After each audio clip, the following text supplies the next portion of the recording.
नहीं, वही है, मज़ा उसी में है कि जो इनोसेंस एक बच्चे में होता है ना, वो हम में नहीं है। तो पत्रलेखा में एक इनोसेंस था, कि वो कुछ बैगेज लेकर नहीं आई थी कि मैं बहुत महान एक्ट्रेस हूँ, मैंने 15 साल थिएटर किया है और मैं आपको अपनी काबिलियत दिखाना चाहती हूँ। ना ही वो ये लेकर आई थी कि मैं मिस इंडिया हूँ और मैं मतलब बहुत अपने आप को मतलब राखी के रोल में भी मैं रैंप वॉक करूँगी। ना ही वो प्रेशर था ग्लैमर का, ना ग्लैमर का प्रेशर, ना परफॉर्मेंस का प्रेशर। वो सिर्फ उस मोमेंट में जीना चाहती थी। और वो मुझे लगता है कि उसकी अपब्रिंगिंग, कि मेरे लिए ना एक्टर या तो आपकी एक ट्रेनिंग होती है या तो आपकी अपब्रिंगिंग होती है। तो मुझे लगता है कि पत्रलेखा की अपब्रिंगिंग, वो बहुत इंडिपेंडेंट लड़की है, इंडिपेंडेंट लड़की है। वो एक बहुत अच्छे घर से आती है, वो एजुकेटेड है, इंटेलिजेंट है। तो मुझे उन चीज़ों ने आकर्षित किया। मुझे लगा कि एक इंडिपेंडेंट इंटेलिजेंट लड़की से वो इस रोल को के बारे में सोचेगी और उस मोमेंट पे रिएक्ट करेगी। और एक साथ साथ इनोसेंस था कि जो थिएटर के बैकग्राउंड से नहीं थी, उस बड़े एक्टिंग का भाग लेकर नहीं आई थी अपने ऊपर वो। तो वो उस मोमेंट पे रिस्पॉन्ड करती थी। था मतलब उसके साथ राजकुमार के साथ काम करने का तरीका और पत्रलेखा के साथ काम करने का तरीका, मुझे थोड़ा सा उसमें परिवर्तन लाना पड़ा। लेकिन वो डायरेक्टर का काम होता है, मैं मतलब बाकी करता क्या हूँ। काम मेरे औजार मेरे एक्टर्स हैं, कि मेरी बात उनके ज़रिए कही जाती है, तो मुझे उनसे काम करवाने का एक तरीका ढूंढना पड़ता है। तो पत्रलेखा तो ये था कि जैसे मैं अपनी बच्ची से काम करवा रहा था, ये था। किस तरह से उनकी ऑडिशंस हुई थी? राजकुमार के जरिए आई थी वो आपके पास? नहीं, वो कास्टिंग डायरेक्टर हमारे हैं विनोद रावत। उन्होंने ऑडिशंस पहले जो प्रीवियस डायरेक्टर थे उनके लिए ऑडिशंस की थी। पत्रलेखा की ऑडिशन कहीं पर उनके हार्ड डिस्क पे छुपी हुई थी। तो मुझे उन्होंने सारे ऑडिशंस दिखाए पहले कि भाई ये इन लोगों को ऑडिशंस किया। तो मैंने उनमें से 3-4 लोगों को शॉर्टलिस्ट किया, बोला उनसे दोबारा ऑडिशन करवाओ इस तरह से। तो वो ऑडिशंस देखे, फिर उन ऑडिशंस, उन एक्टर्स को मैंने डायरेक्ट किया कुछ ऑडिशंस को। तो और उन ऑडिशंस में राजकुमार भी शामिल थे, कि मुझे देखना था कि वो साथ में एक परिवार के रूप में कैसे लगते थे। राजकुमार भी थे, एक्ट्रेस भी थी और बच्ची भी थी। तो मुझे देखना था कि एज ए फैमिली यूनिट ये लोग कैसे लगते थे और एक दूसरे से कैसे रिएक्ट करते थे, कैसे रिस्पॉन्ड करते हैं और इम्प्रोवाइज़ किस तरह से करते हैं आपस में सीन्स। वो सीन्स, लिखित सीन्स से मुझे थोड़ी सी एलर्जी है कि लिखा हुआ है मतलब एकदम ही यही बोलना और यहीं पर रुकना और इसके बाद यही कहना, उससे मुझे तकलीफ़ है। क्योंकि इसका मतलब ये है कि आपका दिमाग नहीं चल रहा है, आप सिर्फ एक तोते की तरह परफॉर्म कर रहे हैं। तो सर, ये रियल स्टोरीज कितनी इंस्पायर करती है? आपकी पहली फिल्म भी आप शाहिद की थी, जो काफी रियल कैरेक्टर पर ही आधारित थी, और ये फिल्म भी आपने एक रियल इंसिडेंट ही लिया है। देखिए ना, हमारे आसपास जो घटनाएं होती हैं, इसमें रिसर्च करना पड़ता है बहुत ज्यादा, या उनके बीच जाके बैठना पड़ता है, उनकी एक्टिविटीज देखनी इतना ज़्यादा क्या है, हम लोग बहुत बड़ा चढ़ा के इन चीज़ों को करते हैं। भाई ये हमारा काम है, मैं डायरेक्टर हूँ, ये एक्टर है। तो अगर हमें मतलब अच्छे से ईमानदारी से काम करना है तो ये करना ही पड़ेगा। मतलब आपने बॉडी बना ली तो मतलब आपने हिंदुस्तान को बदल नहीं दिया उससे, आपने आपका काम किया है। अगर आपने वज़न कम किया है तो मतलब बहुत बार मुझे लोग पूछते हैं राजकुमार ने 8 किलो कम कर दी। मैं बोला उसमें कोई बड़ा काम नहीं किया, उसको करना था, उसका कैरेक्टर था वो।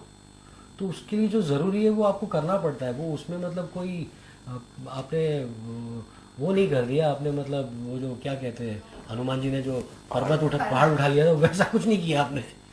तो मेरा मानना है एज ए डायरेक्टर भी मेरा यही काम है। हमारी फिल्मों में प्रॉब्लम ये होता है कि कहानियों की कमी है। हम हमेशा रोते रहते हैं कि कहानियत नहीं है, कहानियों की कमी है, क्योंकि हम जिंदगी में झांकते ही नहीं हैं।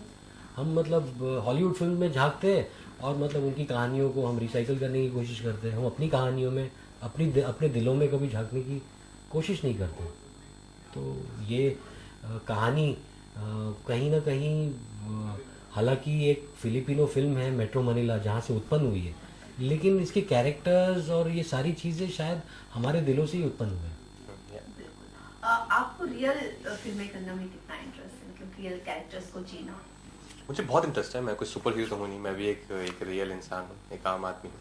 तो मुझे तो बहुत मज़ा आता है जब कोई रियल कैरेक्टर आता है और उसको मैं कितना बिलीवेबल और कितना नेचुरली प्रोजेक्ट कर सकता हूँ स्क्रीन पे। तो मुझे इस प्रोसेस में बहुत मज़ा आता है।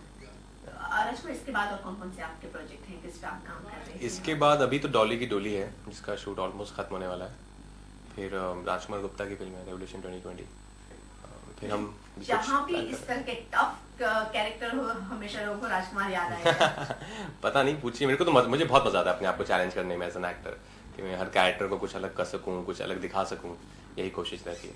अच्छा, आप एक्टर में ज्यादा बिलीव करते हैं सुपरस्टार में? कहते हैं कि एक परफॉर्मेंस होता है, एक सुपरस्टार होता है, जैसे हम शाहरुख खान सबको सुपरस्टार्स की कैटेगरी में डाल देते हैं। आप क्या प्रेफर करते हैं? देखिए, सबसे पहले तो एक्टर ही होना पड़ेगा आपको। आई थिंक सुपरस्टार एक्टर के बाद ही बनते हो आप। तो आई थिंक अभी तो कोशिश है कि एक अच्छा एक्टर ही बन जाए, उसके बाद जितने मर्जी स्टार बनने हैं वो बनते रहेंगे। सिटी लाइट से क्या उम्मीद है? उम्मीद यही है कि मतलब हमने बहुत ईमानदारी से फिल्म बनाई है और बहुत जिन लोगों ने फिल्म देखी है सबको बहुत पसंद आ रही है, सबके दिल को कहीं ना कहीं छू रही है फिल्म। तो उम्मीद यही है कि जो लोग भी देखेंगे, और म्यूज़िक बहुत अच्छा है फिल्म में, फिल्म की कहानी बहुत अच्छी है। तो जो लोग देखेंगे उनको हमारी ईमानदारी, हमारा जो प्यार है फिल्म के लिए, वो फिल्म पे जरूर देखेगा। बिल्कुल राजकुमार, आप तो लोगों के फेवरेट बनते जा रहे हो, तो जाहिर सी बात है, फायदा तो जरूर होगा। Thank you so much. और एक आइडिया हो जाए आप लोगों के, इस फिल्म के बारे में कुछ मैसेज देना चाहते हैं आप ऑडियंस को, या 30 में वेल हमारी फिल्म आ रही है 30 मई को, सिटी लाइट्स, और ट्रेलर्स तो आप सब लोग देख ही रहे हैं। और आई एम श्योर आपको अगर अच्छे लग रहे हैं, आपको लगता है ये आपकी ज़िंदगी के 2 घंटे आप किसी अच्छी चीज़ पे दे सकते हैं, तो आइए 30 मई को सिटी लाइट्स है सिनेमाघर में। एक ये बोलो ना, कहीं हो सकता है ये आपकी कहानी हो, आपसे खुद को रिलेट कर सकेंगे। अच्छा, नहीं ऐसा नहीं हो पाएगा एक्चुअली, सबकी कहानी एक कॉलेज के लड़के की कहानी। नहीं, आई थिंक इतना बहुत है। हाँ, आप 30 मई को रिलीज़ हो रही है सिटी लाइट्स, और उसके 2 कारण है देखने के लिए। एक तो इसमें आपकी अपनी कहानी या आपके पड़ोसी की कहानी या आपके इर्द गिर्द जो लोग घूमते हैं उनकी कहानी है इसमें, तो देखिए ज़रूर। और दूसरा ये है कि महेश भट्ट ज़ख्म के बाद अगर किसी फिल्म को अपने पूरे दिल से बैक कर रहे हैं तो ये सिटी लाइट्स है। और महेश भट्ट की कन्विक्शन के लिए देखिए आप, एक महेश भट्ट जिनको आप जानते थे, जिनको आप प्यार करते थे, उनकी कन्विक्शन दोबारा लौटते हुए आप देखिए 30 मई को।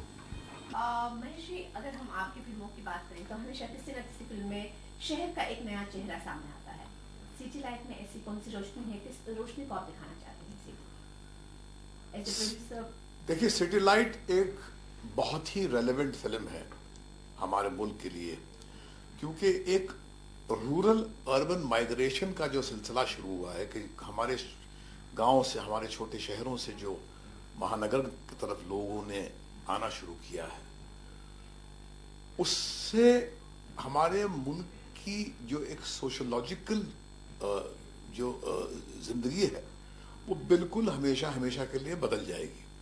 क्योंकि जब गांव से एक व्यक्ति निकलता है या परिवार निकलता है तो उसकी जहनियत वो उस हिंदुस्तान से जुड़ी हुई होती है जो शायद 18th सेंचुरी या 17th सेंचुरी का हिंदुस्तान है। मगर जब 21वीं सदी के महानगर में आके वो अपनी जद्दोजहद शुरू करता है तो कुछ अचानक उसके अंदर उसको एक ऐसा एहसास होता है कि सब कुछ छीना जा रहा है उससे, उसके वैल्यूज, उसके सारे जो उसकी जो सोच जिसके ऊपर वो सालों से चलता रहा है, अचानक उसको लगता है कि कोई उससे छीन रहा है।